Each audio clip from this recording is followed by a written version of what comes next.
Hello, and welcome to the TFT Theology in 5 to 10 Minutes podcast. I am your host, Ramon, and here we will answer your theological questions with the help of experts from different backgrounds, from historical to the here and now, from problems to practices in the church today, and everything in between. We will deal with facts before opinions. Have a burning theological question? Get in touch and let's unwrap the Bible together. Hello, folks, wherever you're joining us from today, welcome. It seems like it's been a while since we last produced one of these, but today I have a friend of mine and an honored guest, Steve Osmond from the Solos Foundation. Steve, do you want to tell us a bit about what you guys do at Solos? Thanks for having me and for the chat. I do look forward to it and appreciate the invitation. So at Solus, it's taken from the Gallic word for light. So Solus is all about evangelism and evangelism training. We want people to know how to have good conversations with their friends and family and colleagues about Jesus, be able to share their faith more confidently. And so to that end, we do a lot of training with churches, but I also find myself out on the road across the UK, lots of universities, partnering with churches, and doing evangelistic events. So speaking about the big questions of life and faith and apologetics. And so that is just a little bit about us. Website is solus-cpc.org. Tons of good free resources there for anybody who wants to check it out. Thanks for that, Steve. And what we'll do is we'll put the link for the site down in the comments section. So if any of you guys want to go and check it out, please feel free to do that. So now what we've decided to do is, in amongst all of these different podcasts I'm doing, these theology in 5 to 10 minutes, me and Steve are going to do a What About series. And so you'll be seeing a lot of Steve because he's a very gifted apologist, evangelist. So lots to offer, lots of wisdom to offer.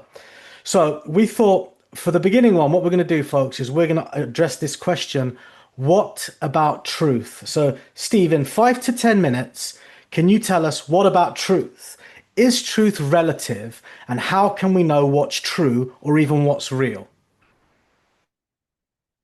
I think it's a good question. It's a very relevant question because we do live in a society that is very relativistic. And we live in an age where I think with social media being what it is, and even the rise of artificial intelligence and things like, deep fakes, you kind of see things pop up on your feed nowadays, and you're just like, is this real, or is this something trying to, confuse me or, really hoodwink me in some way. And so the question is, starting off with the relativism, basically relativism is the idea that there is no absolute truth. It's more like it's captured in phrases like true for you, but not for me. The idea that, hey, all truth is relative, just you do you kind of thing. And as long as we're not hurting anyone or trying to oppress other people with our beliefs, then that's fine. And I think biblically, where we see this playing out is in a few interesting ways is when Jesus is going to be crucified and he's standing before Pilate, and basically he says that he is the truth, and Pilate, or it says those who follow me follow the truth, basically, and Pilate says, well, what is truth? Um, and I paraphrase there, but essentially that's the idea that we come up against a lot of people to say, hey, well, what is truth? We all get to make it up ourselves. But we see in John's Gospel in chapter 14, verse 6, Jesus very clearly states that he is the way, the truth, and the life, and nobody comes to the Father except through me. And so there is an absolute truth claim that he is the truth, and there is kind of one way. And so that obviously sort of brings up the question a lot because people are thinking like, well, that doesn't really align with what I'm thinking. But the idea that truth is relative is interesting because people seem to only apply that to kind of religious claims most of the time, but also to philosophies or hey, if you like vanilla ice cream. I like strawberry ice cream. Those are different. Those are, we have our opinions. And so that's more like what people are thinking about when they think about truth. But to me, if someone says, what is truth? It's as simple as just saying truth is telling it like it is. It's basically saying that I'm making claims about reality and it's real, and we can actually come to know that truth. But many people, when it comes, like I say, to religion, kind of throw it all up there and say it's all just kind of pick and choose. You can make it up as you go. But we don't actually believe that. I don't think anyone believes that really, because no one lives as though truth is relative. Let me give you just one really simple example. Imagine tomorrow I go to the bank and I go to a person and the teller, nowadays we just use machines mostly, but imagine I did go there and I want to get some cash. And I go to the person and say, hey, listen, here are my details. I need to withdraw £10,000, please.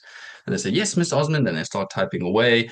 And then they get my account details and they say, oh, sorry, you've only got £10, not £10,000. And I say, oh, well, hey, true for you, but not for me. Give me the 10,000. They will at that stage probably sort of look at me very suspiciously and call security to come grab me and escort me off the premises. We don't live that way at all. But strangely enough, when it comes to religion or kind of ethical or moral claims about what is good and the way we should or shouldn't live, then suddenly we start applying these strange claims of, hey, it's all relative, true for you, but not for me, you do you kind of thing. But the thing is, whenever you have two truth claims or multiple truth claims, and they are making different predications about reality, saying different things about reality, there's something called the law of non-contradiction, which is basically as solid and inescapable as the law of gravity. And it's basically saying that two mutually exclusive truth claims, two different truth claims, cannot be stated at the same time and in the same way. So, for example, if I say, I don't know, that there is a PC in front of me, and there is not a PC in front of me, a laptop, whatever. Those two things cannot be true at the same time and in the same sense because they are mutually exclusive. And that breaks the sort of law of non-contradiction. There's an interesting philosopher named Avicenna, and he, many hundreds of years ago, reflecting on this and the idea of relativistic truth, said, well, take anyone who denies this law of non-contradiction and beat them and burn them until they admit that to be beaten is not the same as to not be beaten, and to be burned is not the same as to not be burned. And I think that's a ridiculous thing to say, but it's so true, because when it comes to reality, we live as though, oh no, certain things are true, but certain things aren't. And so when it comes to religious claims, especially the very clear claims of Jesus, and the Bible, especially the New Testament, and all the attestation about Jesus, well, either it's true or it's not. Right? Either it's true or it's not. We can't say that it is true and it isn't true at the same time. And hey, if you want to be a Christian or a Muslim or a Buddhist, all these different things, you just live those out because that's true for you. No, either it's true or it's not. Now, we're not going to get into what I believe is, all the strong evidence for Christianity being true. But what we can't do is say that it is just true for you or true for me. And I think I understand the reason why people might say something like that is because often, you look in the past and you see that truth in many ways has often been used as a weapon to oppress other people, and that kind of thing. And so people are, I think, broadly speaking, our society isn't a place where it's suspicious of truth, right?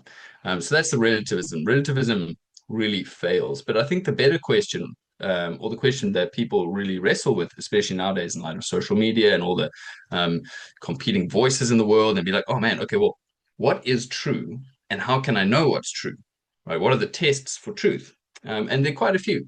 But let me just give you a few very quick ideas. First two are coherence and correspondence, right? Coherence and correspondence. So the first is, let's start with the correspondence. When I make a claim about reality, that there is a laptop in front of me, does that statement correspond to the reality of things? So we can have a look and say, well, yes, you can see there's a laptop in front of me, so it corresponds. Now, when I make multiple statements like that, are they actually coherent next to each other? Like there is a laptop in front of me and it is on top of a desk and I'm sitting on a chair. Like all of those things make sense next to each other. So coherence and correspondence are two, broadly speaking, test for truths, test for truth. Then you can sort of go it up a notch and say, okay, well, what sort of three sort of next levels would be, firstly, internal consistency, empirical adequacy, and experiential relevance. So the internal consistency, much like the coherence, is saying when I have these multiple claims or sets of claims, do they actually are they consistent within themselves? Or do I need to keep adding little other explanations before the whole thing crumbles? So it's more sort of in science, these ad hoc hypotheses that you have to keep adding. If you do that, well, you can probably see that eventually after so many things, probably not very consistent. The other is empirical adequacy. Do we have good empirical evidence or reason for to support the claims that we're making? So if I say the Bible has not been corrupted, do I have good manuscript evidence to back up that claim? I would say, yes, I do. That's just one example. But I think more to the question is the experiential relevance side of things, because when people are asking questions about religion and truth, it's because, well, we want to know how should I live. And so every worldview, every religion needs to account for all of the experiences that we have in life. It needs to make sense of life. It needs to give me a roadmap as I'm sort of navigating my way through this world. And that is the experiential relevance side of things. Does the worldview or the religion actually help me in the day-to-day or make sense of my day-to-day experiences? And I think this is where the gospel, Christianity in particular, is radically unique and radically superior to any other worldview or any other religion, because it identifies and puts its finger so well on the human condition as just one, many things, but one thing is the human condition of our brokenness and our sinfulness. It gives a right diagnosis of saying, hey, we aren't the way we know that we should be. We keep doing the things we know we shouldn't, and we don't do the things that we know we should. We're actually broken. We need something outside of us to fix us, right? And that's where the gospel to me is experientially relevant, because it diagnoses that situation, but also brings a solution that is like no other. And that is God himself, in the second person of the Trinity, Jesus Christ, steps into this world to start bringing healing and restoration and hope for the future, that, hey, my life has actually got purpose. I'm made in the image of God. I have value, and there's meaning to be had. And yes, these intuitions I have that the world is not the way it's supposed to be actually point to something, that there is this God who is out there. And as the Bible will clearly point out, Jesus is coming back to make all things right, to wipe away every tear and make all things new. And I think so much of the time when we're asking this question of, experiential relevance, what makes sense of life, that is a deep yearning that we all have. And so many other religions and worldviews just don't know how to deal with it. They don't do it adequately, I don't think. But Christianity, to me, when you really look at the person of Jesus and you see how he diagnoses us, but also how he brings us healing and grace and restoration, to me, that trumps anything else. And so those are just a few thoughts around truth. We could say a lot more. But yeah, truth is not relative. And when Jesus says he is the way, the truth, and the life, I believe him. I think he is right. Fascinating stuff, Steve. Thank you so much. Folks, there you have it in 5 to 10 minutes. What is true, and how can you know what truth is? Join us again in a couple of weeks' time. We'll be speaking to Steve again about what about other religions. So until next time, folks, see you later.